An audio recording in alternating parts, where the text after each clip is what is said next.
के करीब से गुजरने वाले बहुत से लोग सामने बैठे हुए हैं। इसमें कोई अतिशयोक्ति नहीं है। यह इस पटल की अपनी एक व्यवस्था है। ये तो शुरुआत है मेवाड़ में, उदयपुर में यह पहला आयोजन है। ये नाथा द्वारा तय है, ये काकरोली में तय है, ये आमेट में तय है, ये देवगढ़ में तय है। हम क्रमशः अपने बीच बैठे हुए अनेक साहित्यकार, कवि, कवित्री यहाँ विराजित हैं, उन सबको जोड़ते हुए जिस तरह से पटल ने अंतर्राष्ट्रीय स्तर पर, ये जो अभी हमारी किरण बालाजी बता रही थी, अंतर्राष्ट्रीय महिला के संदर्भ में, उससे पहले राष्ट्रीय स्तर का पुरुष और महिला का जो पटल का अंतर्राष्ट्रीय कार्यक्रम हुआ, जिसमें उदयपुर से प्रेम जी, भाई प्रकाश जी, शेणीदान जी, एक लंबी फहरिस्त है उसकी।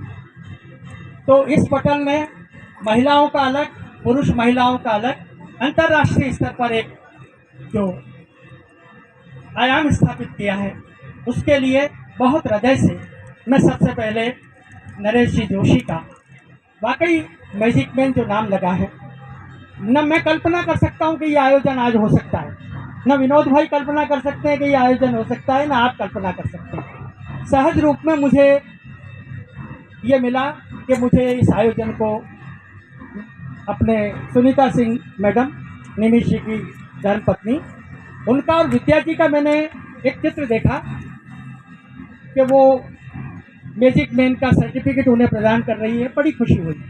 फिर मन को हुआ कि इस कार्यक्रम में उदयपुर में मैंने नरेश जी को फ़ोन लगाया कि कितने सर्टिफिकेट अपने उदयपुर में बंटना है, तो कि गिरीश जी 20 से 25। फिर मन हुआ कि एक गोष्ठी नुमा इस आयोजन को विस्तारित किया जाए। फिर मैंने नरेश जी से बात की, उन्होंने कहा कि जैसा अगर आप उचित समझो तो गोष्ठी नुमा इस आयोजन। मैं बहुत संक्षिप्त में इस बात को कहना चाहता हूँ, क्योंकि इस कार्यक्रम के दो रूप हैं। एक रूप हमारा सम्मान समारोह का है, और दूसरा विनोद भाई का भी मन है, आपका भी मन है, वैसे सभी कविताएं, गीत, गजल लिखने और पढ़ने वाले लोग हैं। अगर हम सभी पढ़ेंगे तो कल सवेरे तक हमको 2 दिन के लिए इस कवि सम्मेलन को चलाना निर्धारित करना। लेकिन मैं चाहूँगा कि परिचय तो में आप बैठे हुए हैं, मैं अपनी बहुत सी बातें कहता जाऊँगा, उसके बीच में बताता हूँ कि यहाँ सामने बैठे हुए कम लोग नहीं हैं, समर्थ लोग हैं। हमारे बीच में इकबाल जी, इकबाल बहुत अच्छे शायर बैठे हैं इस शहर के, जिनकी ख्वाजा अहमद अब्बास और उर्दू के देश के, विश्व के बड़े बड़े उर्दू के संदर्भित आयोजक, उसमें ये इनका कार्यक्रम मैंने लोक कला मंडल में देखा है। एक श्रोता के रूप में वो यहाँ बैठे हुए हैं। क्या ये मैजिक मैन का जादू नहीं? त्रिलोकी मोहन पुरोहित जो काकरोली में डॉक्टर है, जिसने अनेक बच्चे बच्चियों को पीएचडी करवा दी, जो स्वयं एक हिंदी साहित्य का एक समर्थ कवि है, वो यहाँ बैठा हुआ है। प्रकाश नागौरी, जिसने 38 वर्ष तक लोक कला मंडल पर एक कवि संचालक के रूप में राज किया है, वो एक श्रोता के रूप में बैठा है। शेणीदान चारण, जो एक समर्थ कवि और कलमकार है, जो स्वयं हिंदी और राजस्थानी में धारा प्रवाह लिखता है, वो यहाँ एक श्रोता के रूप में बैठा है। रेणु सुरैया जी समर्थ बैठी हुई है। प्रमिला जी, शरद जी भी समर्थ संस्कृत और हिंदी के विद्वान हैं। और प्रमिला जी के तो क्या कहने साहब, हमारी पुष्टि मार्ग की श्रेष्ठतम कवित्री है। मैं स्वयं उनका फैन हूँ, बहुत अच्छा लिखती है। मुझे आप में से जिससे भी मेरा परिचय है, उनकी प्रशंसा करने में मैं शब्दों का दरिद्र नहीं हूँ। मैंने हमेशा आदमी को बहुत ऊंचे कद से देखा है, और उसी स्नेह से आप सभी बैठे हुए, ममता बैठी हुई है, पानेरी हमारे बीच में, साधना सिंह जी, सुषमा सिंह जी, हाँ वो विराजमान है। वे स्वयं अच्छी लेखिका हैं। और भी निशा भट्ट, जो अमेरिका में बैठ के, एक लड़की जो बहुत अच्छा उदयपुर में लिखती थी, जिसने पीएचडी की पुष्टि मार्ग पे कुंभन दास ने, वो लिखते लिखते अमेरिका चली गई। अमेरिका जाने के बाद में वो वहाँ के अमेरिका के लियो कप की हिंदी क्लब की प्रेसिडेंट, सचिव है, और तमाम कार्यक्रमों के, और 2-3 कार्यक्रमों को वो संचालित करती है। उनके साथ में गुरुबचन जी हैं, और भी लोग हैं। तो आज अमेरिका में बैठकर वो यहाँ करती है। उनके पिताजी भी उसका सर्टिफिकेट लेने के लिए यहाँ बैठे हुए हैं। ये मैजिक मैन का कम जादू। रेणु सुरैया, जिसने अनेक किताबें लिखी, यहाँ बैठी हुई है। वो स्वयं अच्छी लेखिका है, अच्छी अखिल भारतीय मंचों पर कई जगह सम्मानित हुई है। अभी जो चंद्रबाला किरण जी, शिकायत तो यह है कि पोती का मिठाई तो अकेले नरेश जी को खिला दी, मुझे नहीं खिलाई, इसकी तो मुझे शिकायत है ही है। लेकिन पोती की आपको बधाई देता हूँ और बहुत अच्छे ढंग से आपने इस मंच के माध्यम से जो पटल की अभिव्यक्ति दी है, इसके लिए अंतःकरण से आपका आभार। और आप सब इसके अलावा बहुत लोग, तरुण दादी 8वीं 9वीं 10वीं बड़ी बड़ी कक्षाओं में जिसकी कहानियां चलती हो, जिनकी कविताएं चलती हो, वो आप श्रोताओं के रूप में बैठा हुआ है। कनाडा में एक व्यक्ति है हमारा बहुत ही भट्ट, उनके पिताश्री सूर्य प्रकाश जी भट्ट, जो स्वयं हिंदी के बहुत अच्छे कवि हैं, तारा दीक्षित जी के भाई हैं बड़े, और अमेरिका में बैठे हुए उस कवि के पिताश्री हैं। वे सपरिवार, आदरणीय भाभी साहब और दोनों और उनके छोटे वाले पुत्र सपरिवार बैठे हैं। यह हमारे लिए बहुत सौभाग्य का विषय है।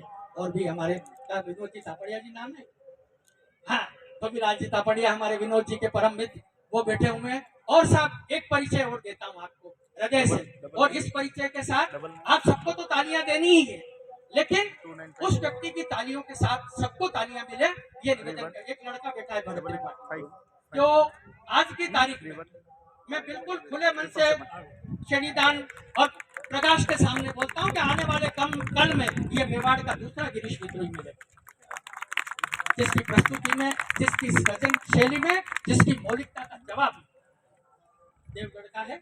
इन्होंने 365 दिन के हमारे श्रीनाथ जी के जो वस्त्र, प्रेम जी भाई साहब जो वस्त्र पहनते हैं, एक किताब लाएगा कौन को, नरेश जी को देनी कि प्रेम जी को देनी? हाँ, वो पीछे आप लाके एक लाए कि दो? बस 2 लाए तो एक अपन दिलाएंगे नरेश जी को और एक दिलाएंगे प्रेम जी को। तो उन्होंने 365 दिन के श्रीनाथ जी के जो श्रृंगार हैं उनको छंदोबद्ध करके और यह सिद्ध कर दिया कि अष्ट सखा के बाद में भी उस परंपराओं को जीवित रखने वाले लोग हैं। मेरे बीच में बैठे हुए हैं आदरणीय विजय लक्ष्मी जी देथा और शनिदान जी चारण, बहुत अच्छे कवि गीतकार, जिनका कोई मंचों पर हम लोग सब साथ साथ के, मैं, प्रकाश जी, शनिदान जी साथ साथ के लोग हैं। तो काव्य मंच पर बहुत अच्छा शनिदान जी काव्य पाठ करते हैं, राजस्थानी की हिंदी के कवि हैं। इनके साथ में हमारे विजय लक्ष्मी देथा जी, वे भी बहुत समर्थ कवि हैं। हमारे प्रकाश भी नोट बैंक में गिनते रहे और विजय लक्ष्मी देथा जी भी बैंक में नोट गिनती रही, और इन्होंने अपनी एक पहचान कायम की लेखन के माध्यम से। और भी मैं बीच में पता लगाऊंगा कि और कोई रचनाकार का नाम मैं लेना भूल गया हूं तो क्षमा करें। और कुंजन आचार्य हमारे बीच बैठा है, बहुत अच्छा कवि है, मेरे परम मित्र का सुपुत्र है, जिसकी साहित्यिक साधना और जिसने भी स्वयं ने भी अनेक लोगों को पीएचडी करवाने में अपनी भूमिका अदा की है। मैं आपका इस मंच पे अभिनंदन करता हूँ। ये कवित्री लड़की भी है, जिसकी भी मैंने कविताएं काकरोली में सुनी थी, उसका अभिनंदन करता हूँ। इस बीच जय प्रकाश ज्योतिपुंज हमारे बीच में आया है, पंड्या, जो अपने आप में एक, क्या पूरी यूनिवर्सिटी तो क्या कहे, एक बहुत अच्छा स्कूल, विद्यालय शब्द अपने आप में पूर्ण, जिनके माध्यम से अनेक कवि और कवित्रियों को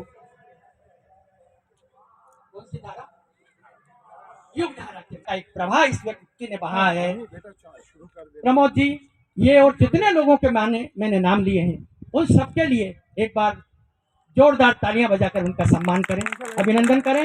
मंच पर बैठे हुए हमारे प्रेम जी का और मेरा बड़ा डबल रिश्ता है। जब इस भंडारी दर्शक मंडप के ग्राउंड पर ये वॉलीबॉल के राष्ट्रीय नेशनल खिलाड़ी थे, उस समय मैं नाथद्वारा से एक किशोर वॉलीबॉल के खिलाड़ी के रूप में आता था। मुझे भी, आप में से बहुत से नहीं जानते, मुझे भी राष्ट्रीय स्तर पर 2 बार भारत के अंदर राष्ट्रीय स्तर पर तमिलनाडु में और शिमोगा में 2 बार मुझे राष्ट्रीय स्तर पर वॉलीबॉल का खिलाड़ी के रूप में मुझे सम्मान मिला है खेलने का। और उसमें मैं जिनको देख कर सीखा खेल, उसमें एक शख्सियत ये भी देखी, ये हमारे उदयपुर की शान है, मेवाड़ की शान है, बहुत, जिसका खेल, जिसकी कविता, जिसकी गजल, और जगजीत सिंह के साथ जिन्होंने काव्य अपनी गजल की अभिव्यक्ति दी हो, ऐसे व्यक्ति को आज नरेश जी ने अध्यक्ष बनाकर इस संपूर्ण आयोजन का जो जादू किया है, इसके लिए कोई मेरे पास शब्द नहीं है कि मैं क्या बयान। मैं बड़े हृदय से प्रेम जी सहित सबका अभिनंदन करता हूँ। और कुछ नाम और मेरे पास शेष हैं, कहने सुनने को बहुत सी बातें हैं, पर मैं ज़्यादा नहीं बोलूँगा क्योंकि 4-5 लोगों को अपने अय्यर साहब बैठे हैं। मैं पहली बार दर्शन कर रहा हूँ, लेकिन आपका नाम बहुत सुना है। आपके लिए हमारे नरेश जी जोशी ने इतना कुछ कह दिया है कि मुझे लग रहा है कि एक दिन इनके साथ आपके घर चाय पीने आना पड़ेगा। मैं आपका अभिनंदन करता हूँ, स्वागत करता हूँ, हृदय से आपका स्वागत करता हूँ। और अब हाँ, विद्या जी जो आज के मुख्य अतिथि है, आप आश्चर्य करेंगे, मैंने अपनी 20 या 21 वर्ष की उम्र में अखिल भारतीय स्तर पर पालीवाल समाज की पत्रिका का संपादन किया। उसमें कोई अंक बाकी रहता हो जिसमें विद्या जी की कविता नहीं छपती होगी, बाकी हर अंक में विद्या जी की कविता। और विद्या जी पालीवाल के साहब आज नहीं है, रजनीकांत जी। मेरी अंतिम हवाई जहाज की भी मेरी अंतिम यात्रा वो थी। उसके बाद मैंने नहीं, उसके बाद 2-3 यात्रा की, लेकिन 2012 में जी थी, 10 में मुझे वो भाई साहब और हम दोनों हवाई अड्डे पे साथ थे, दोनों साथ बम्बई गए। और इतने बेहतरीन इंसान थे साहब, जिन्होंने आपकी काव्य प्रतिभा को निखारने में अपना पूरा श्रम प्रदान किया। वो आज नहीं है, मैं उन्हें विनम्र श्रद्धांजलि अर्पित करते हुए विद्या जी का इस संपूर्ण समारोह में अंतःकरण से अभिनंदन करता हूँ। अब अंतिम चरण में और कोई भी साहित्यकार कलमकार बाकी रह गए हों तो उनसे मैं इसलिए क्षमा चाहता हूँ कि परिचित में सबसे हूँ, शक्ल से परिचित हूँ, लेकिन आज के बाद फिर जुड़ूंगा, कुछ बातें होगी तो आपसे करूंगा आपके सम्मान में। अभी नाथक द्वारा कार्यक्रम शेष है, हामिद शेष है, हम बात करेंगे। अब मैं विनोद जी तक आता हूँ। ये विनोद जी राष्ट्रीय स्तर के 13, आज भी सवेरे ये पूरा आपसे इसका चक्कर लगाते हैं। कार्यक्रम हमको सुनीता सिंह जी ने और निमिष जी ने, इनके हस्बैंड ने, दोनों ने हमको इनके जिस मिराज मलाड में जो एक हॉल है वो बताया, बड़ा सुंदर हॉल था, ये आयोजन वहां रखना था। लेकिन अब जो फतेह सागर के चक्कर लगाता हो, जिसकी बिटिया की शादी फतेह सागर के बीच में महल में इस महादेव ने की हो, वो कहां और कहीं अपने इस गोष्ठी के आयोजन के लिए मेजबानी करेगा साहब। इसने कह दिया कि महादेव के मंदिर के प्रांगण में गिरीश जी अपन बैठेंगे और इस गोष्ठी को करेंगे। इन्होंने कहा कि मैंने कहा आपको गोष्ठी में करनी है, खाली मेरे पास खड़ा रहना, तो कि ना, कितने आदमी है, उनकी दाल बाटी बनेगी और अपन सब साथ। इसलिए आज के कार्यक्रम में संपूर्ण हृदय से ये जो भी वैभव दिख रहा है, दादी साहब जो यहाँ के व्यवस्थापक हैं वो भी इनके मुरीद हैं।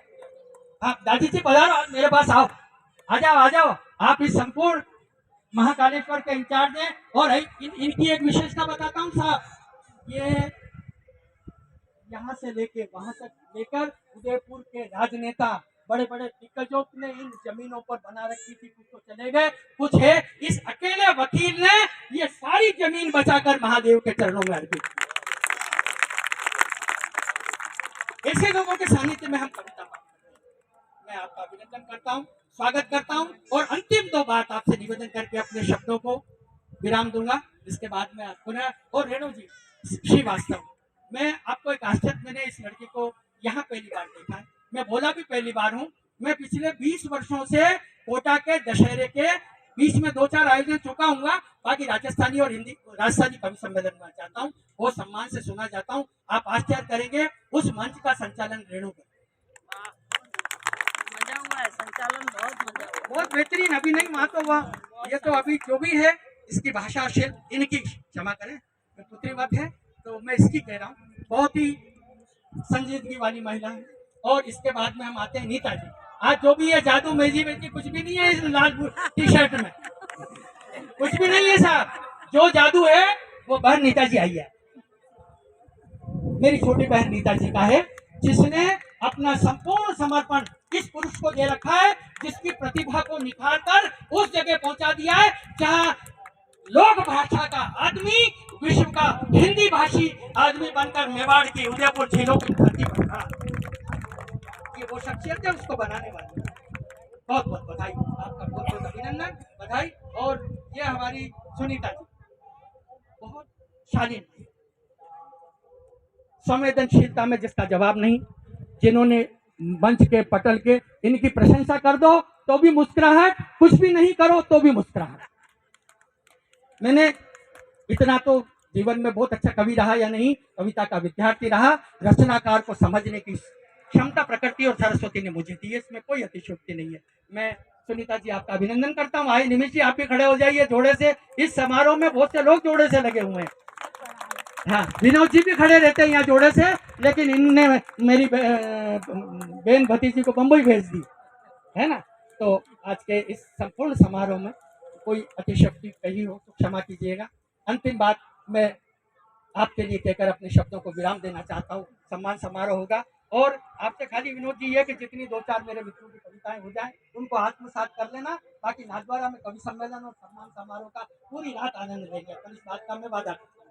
तो मैं निवेदन कर रहा हूँ, एक सिकंदर ने एक बात कही, जब वो दुनिया से उसने पूरी दुनिया को लूटा, दौलत उसके पास आई, जब वो जाने लगा तो लोगों ने पूछा सिकंदर आप जा रहे हैं, हम क्या करेंगे बताइए, हमारी सारा वैभव संपत्ति क्या करेंगे।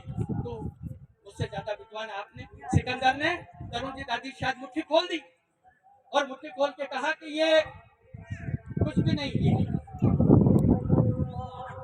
और कायनात को अगर किसी को लेना है, एक हाथ मुट्ठी खोलकर सिकंदर चला जाता है और एक जिसने संपूर्ण कायनात को, जिसके फूल पड़े हुए हैं, हिंदू कह रहे हैं कि ये हमारे हैं, मुसलमान कह रहा है कि ये हमारा है, हम इसको दफनाएंगे, एक कह रहा है कि जला रहा है, तो उसके नीचे फूल मिले, हिंदुओं से कहा कि ये इसको तुम ले जाओ, उनसे कहा कि तुम ले जाओ ये कबीर।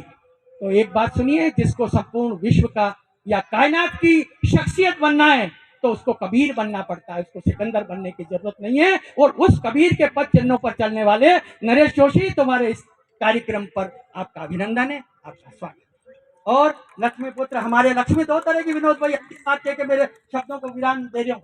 लक्ष्मी दो तरह की, एक लक्ष्मी आती है उल्लू पर बैठकर, एक लक्ष्मी आती है उल्लू पर बैठकर और एक लक्ष्मी आती है गरुड़ पर बैठकर। विनोद बाबू, तुम्हारे पास जो लक्ष्मी आई है वो नारायण और गरुड़ पर बैठकर आई है, उल्लू पर बैठकर नहीं है। इसलिए इस तरह के आनंद बढ़ते हैं। आपका अभिनंदन करता हूँ, स्वागत करता हूँ। अतिशोक्ति हो तो रेणु जी समय ज्यादा ले लिया हो तो क्षमा करें।